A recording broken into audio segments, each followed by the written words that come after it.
Es nuestro interés en Nativa cuando ocurren los hechos noticiosos, los hechos informativos en general, intentar no mirar el árbol, sino intentar mirar siempre el bosque para poder entender qué es lo que está pasando. Cuando un explosivo estalla en la puerta de una discoteca y se presume extorsión, no nos queremos quedar solamente en ese atentado inaceptable, sino que intentamos un poco hurgar y decir, bueno, ¿cómo vamos a acotar y enfrentar un problema como este? Con dimensiones cada vez más intensas y crecientes. Pero por eso recurrimos a especialistas en seguridad que nos pueden ayudar a entender exactamente ante qué estamos. Fran Casas es experto en seguridad ciudadana y yo le quiero agradecer que se haya animado a estar con nosotros en el programa. Frank, bienvenido. Gracias por estar con nosotros. Muy buenos días para ti y para todo el público de Nativa. Se lo planteo de esta manera. Se está diciendo, y con una frecuencia cada vez mayor, que la inseguridad ciudadana centrada en la extorsión está fuera de control. Y que este delito además está en aumento. Yo quería preguntarle, ¿qué puede significar que está fuera de control? Es decir, hablamos de territorios controlados por el AMPA, hablamos de situaciones ya irresolubles en temas de inseguridad. Son muchas cosas, pero creo que dos son las más importantes. En principio, alrededor del fenómeno de la extorsión, digamos, no es un fenómeno nuevo, digámoslo así, ¿no? Desde hace más de una década ya hemos visto muchas manifestaciones recurrentes de prácticas de extorsión en Lima, en la capital, así como también en la costa norte del país, ¿no? Llámese Trujillo, Piura, sí, claro. Muy asociado a las mafias de la construcción civil, pero también al narcotráfico, a la minería ilegal y a la trata de personas, ¿no? Muy importante, sobre todo en este contexto de alta migración. Entonces, no es un fenómeno nuevo, ¿no? Y tampoco no es nuevo que no sepamos cómo abordarlo también, ¿no? Y en segundo lugar, si bien se trata de un fenómeno altamente violento por la magnitud y por la práctica per se, hay que concentrarnos que ya ha dejado de ser solamente una práctica asociada con, por ejemplo, la violencia frente a los emprendedores o empresarios, sino que también se está extendiendo a cualquier ciudadano que empieza a tener crecimiento económico, ¿no? Es decir, te pueden extorsionar si es que están viendo que en tu casa están apareciendo nuevos televisores, refrigeradoras u otro tipo de electrodoméstico o propiedad, ¿no? Que implica necesariamente pues, una manifestación de que hay mejoras económicas en tu vida cotidiana. Lo que ya genera una preocupación muy alta, pues nos encontramos en un fenómeno que se está extendiendo ya en la vida cotidiana y que dejó ya de lado ese foco central muy vinculado con los empresarios. Entonces tenemos un problema grave y todavía no hemos aprendido a resolverlo y eso es generalmente preocupante. ¿Dónde veo la gravedad? Y la pongo a su consideración, señor Casas. Que la extorsión, en tanto que no se cumplen con las condiciones de los delincuentes, termina en casos de asesinato y muerte de personas. Cuando uno ve los números en Ecuador y la vorágine con la que crecieron, la rapidez con la que crecieron de un año a otro, no tuvo que pasar demasiado tiempo para que zonas de Guayaquil, algunas zonas de su capital, estén profundamente impactadas por el crimen organizado. ¿Eso puede pasar en el Perú? ¿Hacia esos números vamos o las condiciones son otras? De hecho, tenemos un fenómeno bastante complejo, ¿no? Por un lado, tenemos ya de los últimos años esta manifestación de organizaciones criminales con cierto nivel de asentamiento territorial que practican la extorsión. Parte de ello tiene que ver con el Tren de Aragua, por ejemplo, ¿no? Que tiene cierto nivel de intención de control territorial, sobre todo en conglomerados económicos, muy importantes y que se manifiesta en esas prácticas altamente violentas, ¿no? Pero también, y desde hace muchos años tenemos esas prácticas de extorsión muy cotidianas, ¿no? De pequeñas bandas muy distorsionadas a nivel de la vida cotidiana. Trujillo es el ejemplo más concreto. Tú puedes ver en las calles, en las casas de cualquier familia, esos stickers de pequeños señales de bandas organizadas en donde la familia lo que está diciendo es yo ya estoy pagando y por lo tanto ya no me extorsiones. Entonces tenemos estas dos dimensiones de organizaciones vinculadas con la extorsión, una vinculada altamente violenta con lo que prácticamente acabamos de ver en lo que ha ocurrido en San Juan del Lurigancho, ¿no? De acuerdo. Se suma a esta conversación el señor Fernando Aliaga, exministro del Interior, que también, por supuesto, en esta mesa abierta y amplia, tiene algo que decir y una voz que dar. Bienvenido, Fernando. Gracias por estar con nosotros. Buenos días, Carlos. Aprovechando su presencia, tengo un dato que pongo también a su consideración, señor Aliaga. La policía ha resuelto 67 casos y ha desarticulado 199 bandas. En prisión hay más de 1000 extorsionadores ya. Dos lecturas. Por un lado, el trabajo policial ha sido eficiente en cierta medida y ha ido dando sus frutos. Pero números tan altos también pueden revelar que este es un negocio muy rentable y donde la penetración del AMPA parece ser extensiva y fácil de entrar. ¿Cuál es la mirada que habría que darle? Bueno, la mirada general y resumen, podemos decir que el Estado en su conjunto no está dando la respuesta a la batalla de manera adecuada. Okay. Hay muchas reformas que hay que hacer, se han tomado muchas malas decisiones en años pasados, hay que hacer correcciones. Por ejemplo, una corrección fundamental. Es necesario que la policía actúe mejor, ¿no? y sea más efectiva en la lucha contra esta criminalidad organizada. Porque si tú dejas, como bien has dicho, que estas formas de delincuencia que empiecen como bandas pequeñas, así es, luego se van estructurando, se van tornando más complejas y se comienzan a convertir en crimen organizado, en megabandas. Porque más generan entonces, ¿qué es lo que importantes, pasa? Tú puedes capturar a miles de delincuentes. Ajá. Y la organización criminal sigue subsistiendo. ¿Por qué? Porque cae uno y está reemplazando a sus cuadros. No estás agarrando a las cabezas, no estás agarrando a los líderes. Y los líderes son los que saben el manejo, saben reclutar, saben reponer fuerzas, de tal manera que es como si estuvieras tratando de llenar agua en un cernidor y una coladera y va a pasar todo. Acá la estrategia real que debe funcionar contra la criminalidad organizada es descabezar a los líderes. Y la única forma de hacer eso es con investigación criminal. ¿Hay que penetrar esas bandas? Se tiene que investigar, y para esto, ¿qué es lo que necesitamos? Que el Estado dé mayores facilidades a la policía, por ejemplo, para el tema de interceptación telefónica. Okay. Cuando se trata exclusivamente de extorsiones, casos de sicariato, ¿no? Entonces, donde hay este tipo de organizaciones. ¿Es muy farragoso eso para la policía? ¿Es muy complicado? Por supuesto, desde el año 2004 que se dio el nuevo Código Procesal Penal, la policía se le quita la investigación, o sea, la capacidad, fiscal, ¿no? La capacidad de investigar por propia iniciativa, ¿no? Entonces, ahora todo lo que tiene que hacer la policía es actuar en el momento,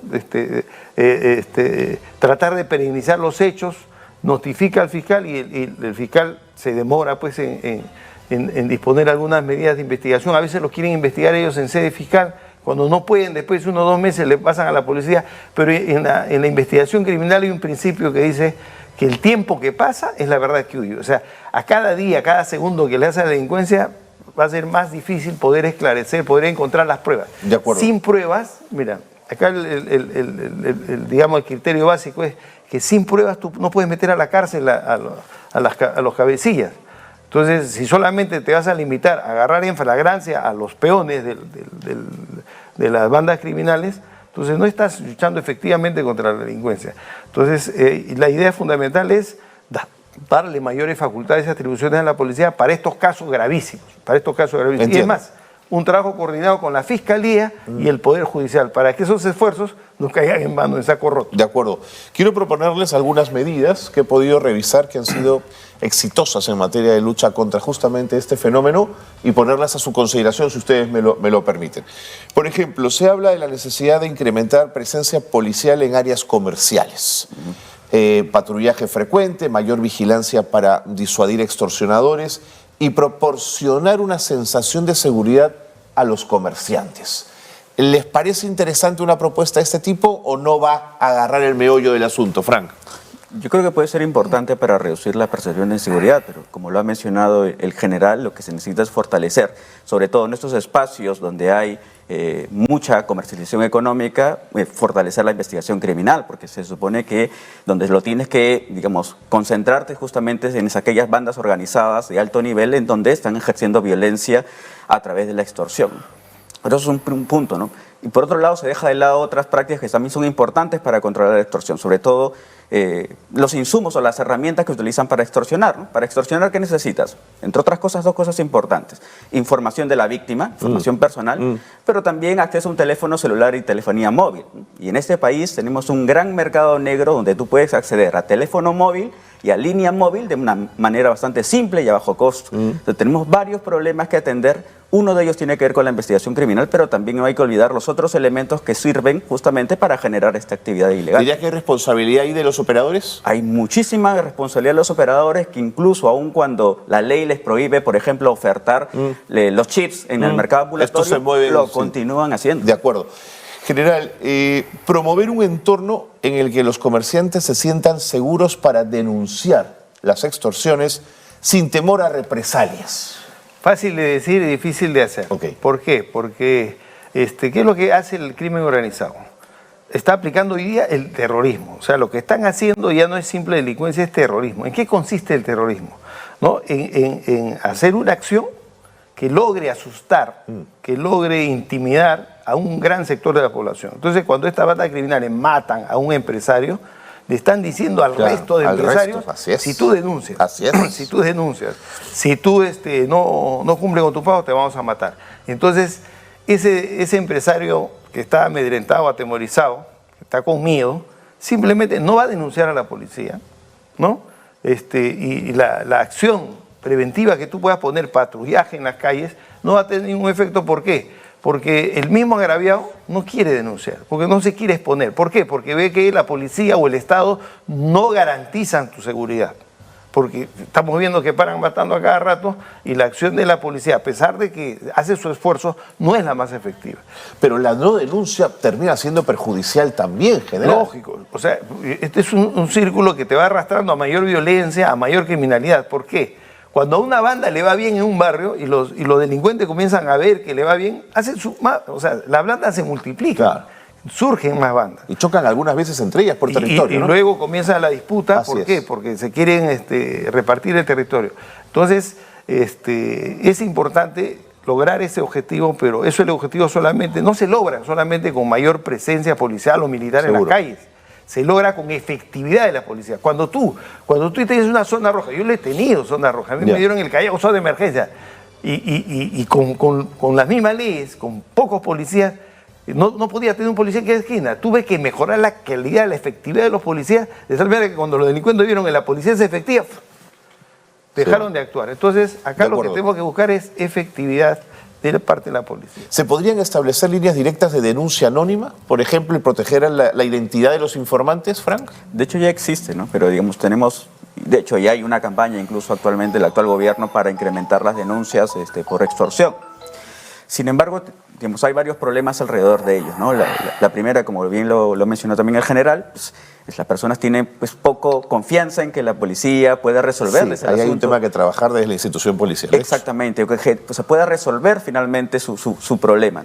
¿Qué es lo que ha estado haciendo en la última década las personas, ¿no? Básicamente están resolviendo con su propio dinero, han estado pagando.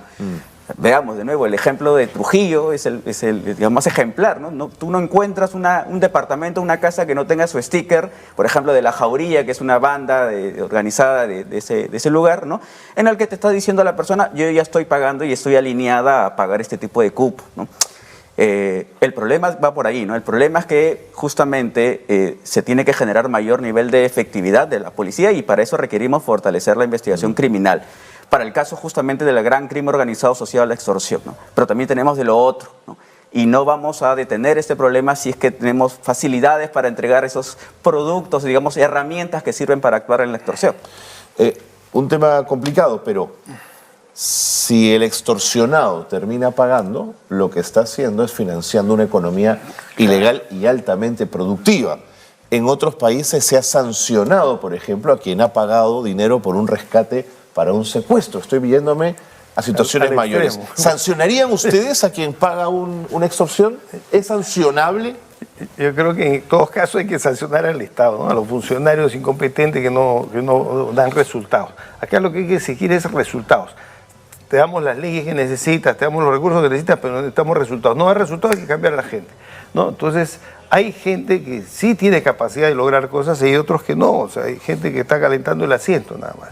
Entonces, es importante ubicar a los talentos, a los que realmente sí logran resultados, hay que brindarle todas las facilidades. En el Perú, felizmente, siempre hemos tenido periódicamente buenos policías, ¿no? O sea, no es de ahora, siempre hemos tenido policías que dieron la lucha contra los secuestros, contra los asaltos de banco, contra el terrorismo, etc. Entonces, se requiere apoyar a la policía, mejorar el sistema legislativo, sacar leyes verdaderamente drásticas, pero para ese tipo de delincuentes. Ese tipo de delincuentes deben ir a Chayapalca, ese tipo de delincuentes no deben tener ningún tipo de facilidad y se debe franquear toda esta actividad investigativa en su contra. De acuerdo. El establecimiento de una comunicación efectiva y colaboración entre policía, autoridades y asociaciones de comerciantes, por ejemplo, ¿podría ser fundamental, señor Casas? Sí, es bastante clave justamente para poder, digamos, trabajar, sobre todo en aquellos espacios que generan la oportunidad para el delito, ¿no? Pero insisto, ¿cuál es el norte que nos está planteando actualmente el gobierno? ¿Cuál es el norte? Porque yo no la conozco. No tenemos norte en el delito menor, no tenemos norte en la extorsión, no tenemos norte para enfrentar al narcotráfico, no tenemos norte para enfrentar a la trata y a la tenemos el plan Boluarte y el plan Maceta, lo único que conocemos hasta ahora, digamos. Pues ese plan Boluarte todavía sigue siendo una etiqueta. Lo cierto es que no tenemos un norte, una claridad, una esperanza, digámoslo así, a los ciudadanos que por lo menos se va encaminando algo para enfrentar los problemas de seguridad, que son también complejos y que sin duda no hay varita mágica que resuelva el problema, pero necesitamos un norte, ¿no? Y eso todavía no se encuentra y eso genera que actualmente pues, las personas no confiemos en lo que nos están planteando en esa materia, ¿no? Y eso sí es preocupante porque finalmente el delito avanza y los ciudadanos nos sentimos bastante inseguros de que el gobierno pueda hacer algo para poder responder. De acuerdo. General, la posibilidad de trabajar en cárcel con los extorsionadores primarios, digamos, con los que fueron los soldados, como se llaman ellos, de estas organizaciones criminales, ¿cree que podría tener algún impacto? Sí, todo esfuerzo puede sumar, pero creo hay que hacer estrategias que den mayor resultado posible, ¿no? Entonces, el esfuerzo en las cárceles, por más que tú dediques tiempo, esfuerzos, tenemos todo un sistema de corrupción, un sistema de hacinamiento. Así es. Y entonces es muy difícil que el trabajo que tú puedas hacer tenga resultados positivos, salvo algunos casos excepcionales. Por otro lado, tenemos la acción criminal. ¿Cómo se está combatiendo? Como tú dices, bien lo han mencionado, no hay estrategias. La estrategia es la antigua, la simplista, tener el policía en la calle. Se piensa que con más patrullaje, más policías... Eso no va a resolver el problema. No va a resolver el problema porque nosotros hemos puesto acá, al costado del Palacio de Gobierno, hay un puente que se llama Rayito de Sol. Cuando tú le pones fuerte presencia policial, en esas horas no roban. A la hora que los policías se hagan a comer, se desata el infierno. Entonces... La prevención por sí sola no combate la delincuencia. En el mejor de los casos, la repliega, la posterga para más tarde o la desplaza a la otra esquina. Porque tú no puedes poner un policía en cada esquina. No es la solución. El trabajo de inteligencia, que es captar información a través de llamadas anónimas de la población, si tú te ganas la adhesión de la población que pueda dar información de inteligencia, o sea, conocimiento, sin necesidad de identificarse, pero aportando elementos que puedan permitir a la policía capturar con pruebas a los delincuentes, vas a ser mucho más efectivo. Entonces, cuando la delincuencia... El nos demostró eso, ¿no? El seguimiento, el ver quiénes son, seguirlos, ver hacia dónde van, con quién se reúnen, ¿no? Yo siempre menciono eso porque la gente conoce más o menos cómo se hizo el trabajo. Así es. Lo que necesitamos es más de ese trabajo, muchísimo más. No solamente en Lima, sino a nivel nacional. La criminalidad organizada antes que era Callao, Lima, alguna ciudad de la costa, ahora prácticamente está en todo el país. Entonces necesitamos, no un GEIN, necesitamos muchos GEINes y lamentablemente, como te digo, la legislación ha ido en contra de la policía. La legislación ha ido a limitar, a restringir el trabajo de la policía porque tiene que comunicar al fiscal, tiene que pedir permiso al fiscal o tiene que esperar que el fiscal le diga lo que tenga que hacer. O sea, imagínate, tú te preparaste para investigar el delito y no puedes investigar porque alguien que no se preparó para investigar el delito te tiene que decir lo que tiene que hacer ya a destiempo. De acuerdo. ¿no? A destiempo, ya es cuando ya no es oportuno, ¿no? Pero fíjense, el otro día estuvo con nosotros aquí la señora Susana Saldaña, que es representante de los comerciantes de la zona de Gamarra. Y ella contaba cómo los informales se han situado en la pista frente a las tiendas formales y esos informales, por supuesto, pagan a un tercero, que es el extorsionador de turno, por ese espacio. Y le da cierta protección y le permite trabajar ahí. Siendo la responsabilidad de la policía el tema de la seguridad ciudadana, ¿no creen que el gobierno local tiene ahí una responsabilidad mayor respecto a un tema como ese, señor Casas? Desde hace muchos años hay una inercia, digámoslo así, en el comportamiento de muchos alcaldes que ante la ausencia de propuestas o de iniciativas e incluso olvidando sus responsabilidades, porque finalmente ellos son los responsables en su territorio de la seguridad ciudadana, han estado lanzando medidas que desde hace muchos años sabemos que no tienen ninguna evidencia de que resulten, como sacar más militares en la calle, ¿no? O reemplazar a la policía o establecer más estados de emergencia, ¿no? Entonces, existe ya una inercia, un tipo de comportamiento de ausencia de políticas de seguridad ciudadana desde lo local, que tienen también una responsabilidad porque así lo establece la ley del Sistema Nacional de Seguridad Ciudadana, ¿no? ¿Qué es lo que encontramos cuando rebuscamos en qué están invirtiendo en materia de seguridad? Pues lo que hacen usualmente también de manera inercial, ¿no? Compra de más cámaras, compra de más patrulleros, pero muy poca articulación muchas veces con la Policía Nacional, muy pocas veces fortalecimiento también de las agencias de la Policía Nacional de Perú o de un mejor trabajo de coordinación con la misma policía, ¿no? Entonces encontramos también una inercia, ¿no? En parte de su trabajo que es de responsabilidad y sobre todo porque gran parte de los fenómenos de inseguridad no necesariamente está asociada al delito. La experiencia de la inseguridad no solamente está asociada al delito, sino también a las prácticas de violencia que ocurren en la vida cotidiana en los barrios, en las comunidades. Por ejemplo, asociado al acoso, por ejemplo, asociado a las peleas en el tráfico, por ejemplo, asociado a barristas que se están peleando en la vida cotidiana, por ejemplo, a los problemas de urbanización. Son varios problemas que tienen que ver con la propia función de la municipalidad y que contribuyen a incrementar, por ejemplo, la percepción de inseguridad, pero no se hace, nadie se discute. Entonces, hay una gran responsabilidad de los alcaldes que han abandonado su responsabilidad, su trabajo, y que es importante también ponerlo a la vista para que el propio ciudadano evalúe lo que es su municipalidad. Este mes es un mes clave porque en septiembre justamente se cumple el tercer trimestre en donde los alcaldes tienen que rendir cuentas a sus ciudadanos sobre la inversión en materia de seguridad ciudadana, y el poblador, el ciudadano, puede exigirle o preguntarle tanto a su comisario como a su alcalde en qué estás invirtiendo los recursos. Y es importante evaluar muchas veces que no necesariamente se está invirtiendo de la mejor manera. Correcto. ¿Es posible que la granada el otro día en San Juan del Lurigancho le haya demostrado a las bandas rivales quién es el más fuerte y que de pronto la otra quiera responder y estemos ante un incremento de la violencia? De todas maneras, violencia genera más violencia. Si yo veo, por ejemplo, supongo dos bandas, tú y yo. Ajá. Yo veo que tú abusas de granada y vas a atemorizar, y yo tengo que implementarme tengo que responder al más fuerte. Más fuerte. Y lo mismo vas a hacer tú. Entonces vamos en una escalada donde el uso de fusiles o de armamento de guerra va a ser más cotidiano. Entonces, es muy peligroso. Necesitamos tomar medidas inmediatas y partiendo de combatir con la corrupción que hay dentro de las instituciones, porque un policía corrupto no va a solucionar el problema. No va a solucionar el problema. Un policía le va a pasar la voz a la mano. Así es. En Trujillo tenemos megabandas. Así es. Esas megabandas, ¿por qué han surgido? Porque ha habido corrupción en el Poder Judicial, corrupción en la Fiscalía, corrupción en la Policía. Entonces tú tienes que hacer una inteligencia sobre tus cuadros, tu personal. ¿Te está dando resultados o no te está dando resultados? Y si no te da resultado, o sea, tienes que moverlo, tienes que cambiarlo. Se tiene que rotar mucho al personal. Yo soy de la idea de que los policías no deben estar más de 2 años en una jurisdicción porque ya se contamina. El riesgo de corrupción es muy alto, sí. Claro, te contamina. La delincuencia trata de ganarte a ti con dinero, con mujeres, con lo que sea, pero te trata de neutralizar, o sea, de que no combata la delincuencia. Entonces, nosotros por salud tenemos que rotar. No solamente a los policías, a los fiscales también, porque muchos delincuentes van y conocen al fiscal que está años de años, han caído con el fiscal 2, 3, 4, 5 veces. Entonces, ya los delincuentes se van directo a hablar con el fiscal y sortean la policía. Es un tema más complejo de lo que se ve a simple vista. De lo que se ve a simple vista. De acuerdo. Y requiere soluciones, estrategias que ahorita no se ven. De acuerdo.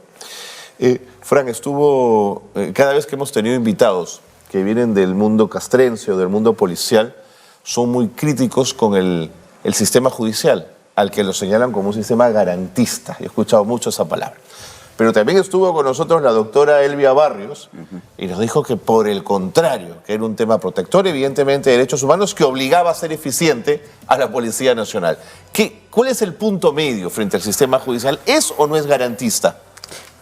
Nuestro sistema judicial, por nuestra normatividad, es garantista, ¿no? O sea, porque en términos de sentidos lo que garantiza un sistema democrático es que la persona que sea, digamos, investigada por el delito sea sentenciada con las evidencias pruebas de que así con el debido proceso, está ¿no? cumpliendo con todo el debido proceso, porque hay principios, entre ellos de legalidad, ¿no? Sin embargo, los problemas asociados al sistema judicial no tienen que ver necesariamente si los jueces son más débiles, sino en específico uno, la corrupción. Hemos visto todo ese proceso. Segundo, ineficiencia, incapacidad, ¿no? Tercero, articulación con la policía para el proceso de la investigación criminal. Entonces, tenemos una serie de problemas que son mucho más hondos y que implican, en muchos casos, para resolver gestión y liderazgo político que no se tiene. Y no necesariamente pues el tema de si es garantista, porque entramos a un debate bastante etéreo de si necesitamos ser más punitivos o menos punitivos. Eso no es lo práctico. Okay. Lo práctico es necesitamos hacer gestión y liderazgo para resolver los problemas que no son nuevos, vienen de muchos años atrás. Iba a mencionar usted, Claro. Sí, yo te quería decir que yo, por ejemplo, soy sumamente garantista. Yeah. Porque no creo que a un inocente se le debe mandar a la Así cárcel. es. O sea, pero eso no va por ese lado. O sea, cuando nosotros decimos que las instituciones fallan, no es porque el sistema sea garantista, sino porque la ley se aplica mal, porque la justicia se negocia. Vamos al caso del vocal supremo, que todos lo vimos por televisión cuando decía que quiere que salga inocente y culpable, ¿no? El de Nostroza, el impresentable, eso que negociaba una violación a una menor. Cuando un juez supremo dice... Supremo, además. Claro, te dice, un delincuente que sale en libertad, te deja tu plata para tu casa de playa, pero uno que se va a la cárcel no te deja nada. Entonces, si tenemos operadores de justicia a ese nivel, tú puedes tener el sistema más garantista del mundo, pero no funciona en la realidad. Lo que queremos es que funcione bien, que sea garantista. Yo como policía no tengo ningún problema que sea garantista. Es más, exijo que sea mucho más garantista todavía, pero que se cumpla, que hagan bien su trabajo, que el delincuente verdadero vaya en la cárcel, no lo suelten. Porque paga, porque las megabandas, como dice tu compañero acá, Frank, ¿qué hace la megabanda? La megabanda tiene su maletín de dinero. Cuando son capturados inmediatamente, pum, así ya es. están Hoy tienen actuando con la capacidad policía, para aceitar a medio con el mundo. fiscal, con todas las autoridades que sean necesarias, con la finalidad de evadir su responsabilidad. Y lamentablemente, si vamos a tener funcionarios que a costa de su beneficio personal sacrifican el interés de la población, vamos a estar fritos siempre, hoy, mañana y siempre. Entonces no es tanto el sistema de leyes, es más la actuación ética de los funcionarios. Si mejoramos la actuación ética de los profesionales, las cosas van a mejorar con estas mismas leyes. Yo te lo digo porque lo he hecho. Yo he mejorado la seguridad ciudadana en Chiclayo, en el Callao, y cuando era coronel fui el mejor coronel de Lima, acá en el RIMA, en San Martín de Porras, con las mismas leyes. Pero el tema es que haya la actitud de querer hacer las cosas y de manera limpia y transparente. Entonces va por ahí un tema fundamental. Parte de la estrategia tiene que ser mejorar la conducta ética de los funcionarios. Finalmente, Frank, ¿tienes la sensación que la presencia de una modalidad delincuencial que no habíamos visto en el Perú y que viene mucho de Colombia y mucho de Venezuela ha incrementado los índices de violencia? ¿Estamos ante una AMPA más avesada de lo que conocíamos? En primer lugar, no tenemos datos estadísticos fiables para asegurar eso. En principio porque aún el Instituto Nacional de Estadística no ha lanzado los datos de homicidio, se encuentran en el año 2020. Sin embargo, si nos basamos en los datos que arroja la Policía Nacional y en la vida cotidiana, lo que vemos en el día a día, es evidente que hay no solamente un incremento en la violencia homicida, sino también mayor disposición de armamento que genera mayor nivel de violencia. ¿Se están incrementando los delitos de violencia en el Perú? Sí, se están incrementando. ¿Se están incrementando las condiciones para que esto vulnere un poco más o el riesgo sea mucho más alto? Sí, en principio, porque no tenemos un norte frente a la lucha contra el narcotráfico, porque no tenemos un norte de lucha frente a la trata de personas y contra el crimen organizado en general. Es tremendo, ¿eh? Y porque nuestras políticas, digamos, de control migratorio son bastante endebles, no desde ahora, sino desde hace muchos años. Tenemos grandes problemas que no se han resuelto. Entonces, lastimosamente, no podemos esperar mucho si es que todavía no hay un norte claro respecto a esos problemas que son también fuente de este tipo de delitos como la extorsión. No, digamos, no quiero mezclar migración con delincuencia. Los delincuentes, no importa la nacionalidad que tengan y el lugar de donde vengan, pero lo que sí quería comentarles es que los dos últimos alcaldes que estuvieron aquí, que fue el de Jesús María y el de Magdalena, fueron muy claros. De cada 10 asaltos en su distrito, 8 eran cometidos por extranjeros. Digamos, o sea, sí había, ellos percibían que la presencia tan fuerte de la migratoria había acelerado este proceso. Es evidente. Nosotros, por ejemplo, nosotros podríamos decir que el Callao era una zona brava, roja. Hay presencia de delincuencia extranjera en el Callao, imagínate. Hay zonas que están siendo disputadas por delincuentes extranjeros en el Callao. Eso nomás es un indicativo de la fuerte injerencia de la delincuencia extranjera en diversas zonas del país. Están disputando con la banda criminal de la zona. Y efectivamente, el Perú era un país donde se robaba mucho y se mataba poco. Sí. El índice de homicidios era máximo de 4 homicidios por 100.000. Hoy estamos en un 7 para arriba. En términos en promedio, pero hay zonas en el Perú que estamos en 14, en 17 homicidios por cada 100.000 habitantes. Entonces, sí, esos son datos de Naciones Unidas, además. Sí, entonces, esto es clarísimo de que la incidencia delictiva está siendo cada vez más violenta y el Perú está pasando al ranking de los países donde se roba, se mata, se comete criminalidad con gran violencia, ¿no? Fernando Aliaga, muchas gracias. Ex ministro del Interior, gracias por habernos acompañado. Fran Casas, especialista en seguridad ciudadana, gracias también por haber estado con nosotros. El tema está planteado, el debate continúa, no se trata de meterle miedo a nadie, ni de salir corriendo, ni de asustarnos todos, sino de encontrar las soluciones con un liderazgo político claro, por supuesto, para poder enfrentar este asunto. Pausa y volvemos.